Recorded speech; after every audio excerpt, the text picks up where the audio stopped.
Good morning, good morning. Another good morning to talk to you lovely ones. Again, my heart goes out to you all. I appreciate you watching our videos, and some good things coming down the pikes, I think, for the future and health on this planet. We'll see. We're working on some major projects worldwide. We'll see. But this is going to be a bit of a question and answer video here for you. And I'm going to try to keep up with these. I really appreciate your questions. And I think as we go through here and we do a lot of these videos, all your answers will be, or questions will be answered here, even though they might be strung out on some of these videos, because I answer these videos and talk to you from the heart. I don't have any script here for you. I just talk to you with my experience and what I've been through here, so I appreciate that. This one question was on Huntington's disease. Haven't seen a lot of that myself. Huntington's disease is where you get the chorea, you get the spasms and convulsions or the twitching, your equilibrium problem, your cerebellum is involved here. Your cerebellum here is at the top of the spine, base of the skull. That's an area that controls dizziness and vertigo. And then deeper in the brain, you have the central nervous system. You got two nervous systems. You've got the CNS, or central nervous system. That's the hard drive. And then you've got the autonomic nervous system, which handles all the activity and all the channels and all the movements. So you actually have both of those involved. It's a progressive problem like everything else is. And you start to see the deterioration of the brain. You can see the pupils enlarge. You see a lot of different symptoms to this. But what are they? Go back to what you know to be true now. You guys are getting real smart. Think about this. The brain, the nervous systems, the muscles, the bones, the liver, the heart, the kidneys. What are these tissues? That's right. There are a bunch of cells, and two major fluids handle the health of those cells. And how many sides to chemistry? Only two. So you know in our conversations, and those of you that know a little bit about chemistry, or just the activity of life where you drank a Coke or you had acid reflux, we know the acid side of chemistry is the side that in chemistry we call corrosive. It's very damaging to tissue. High alkalis can be too, but keeping it real, we're looking at acids here. And so we talked about the fact that every cell releases acids. Now, can you be born with a weakness in the nervous system? Well, of course. I mean, we've been talking about the genetic weaknesses of man's adrenal glands and kidneys are at a all-time low, like never, ever seen before. So it's compromised the autonomic nervous system so much that more and more people are dying from anesthesia from surgeries. Or after surgeries, they're having all kinds of major problems because the nervous system has been suppressed. In the Michael Jackson case, of course, it went ahead and killed him. And it has killed a lot of people because if you can't suppress your nervous system too much, and that's a real problem. Can get you hard to breathe and just start shutting you down that way.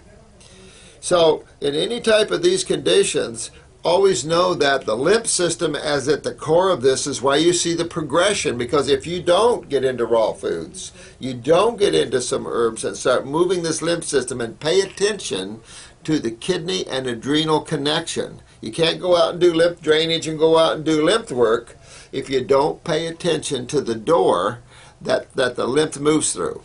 That's the key to this whole thing, is the kidneys and the adrenal glands in its gigantic relationship to this gigantic lymph system. So real important. Can Huntington's be reversed? Absolutely. Everything can. Now, given there are some people pretty advanced. I've got a poor osteopath, and he's been fighting Lou Gehrig's, and he's been a test for me, boy. He's a tough case. And it's just, some cases just get me. Now, I also, being more godly, I hope, think about karma. and realize that each of us, we come into this this lower physical mundane universe and grab a physical, very inert body compared to who you are and all your other bodies. And so we come with karma. We come with baggage, balls and chains, emotionally and mentally. And sometimes these karmatic patterns we have, I can't break them no matter how hard I try or what power they give me to help you. And I don't try too much because I don't want it either. So I really try to do my best at helping you to unwind these type of karmatic things. You will see that as you detoxify, that you'll start emotionally detoxifying.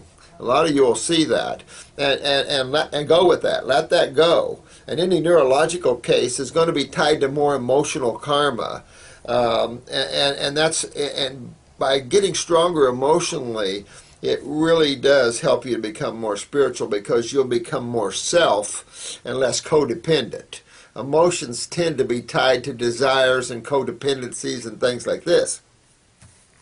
So remember that. And then you've got mental karma, and you've got just a lot of different I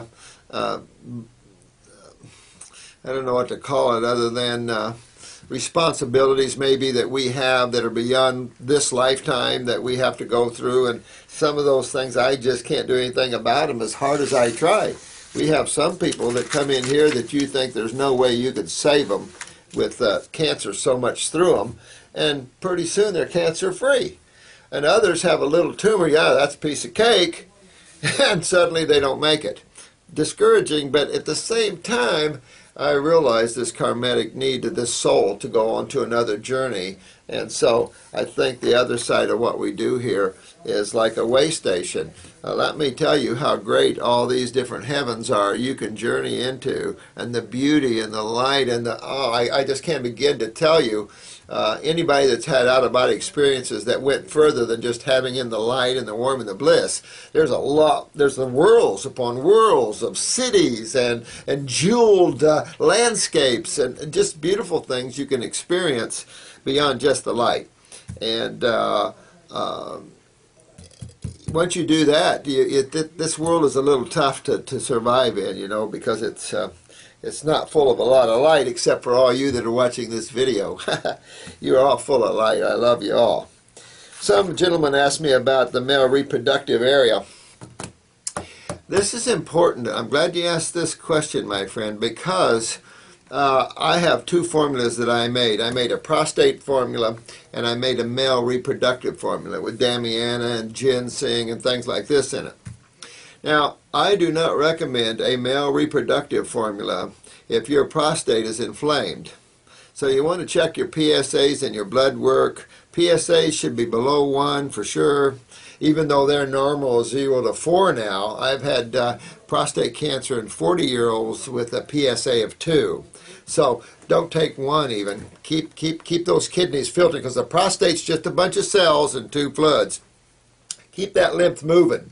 Same thing with the ovaries and the uterus. And get that inflammation out of the prostate before you take hot herbs. Acids are hot, inflammatory, and of course corrosive. You want to get that taken care of first before you add hot herbs. This is why oncologists use Lupron or tamoxifen or Arumadex, things like this that suppress estrogen and testosterone in people. The problem with doing that is you can suppress the adrenal glands, which is all the steroids and neurotransmitters, and I always see a residual kick with the use of these substances. It is true that estrogen and testosterone are acidic. And if you're highly acidic and your lymph isn't moving and you're holding all these acids and then you're pumping a lot of testosterone, it can exacerbate the problem for sure. So get that out first, then take a male reproductive formula to bring power and strength to those cells, and you'll have it. So I would work that way first and get my lymph system. And it's always going to come back to that lymph system. Remember, I told you how simple this is, so maybe we shouldn't tell everybody, or maybe we should.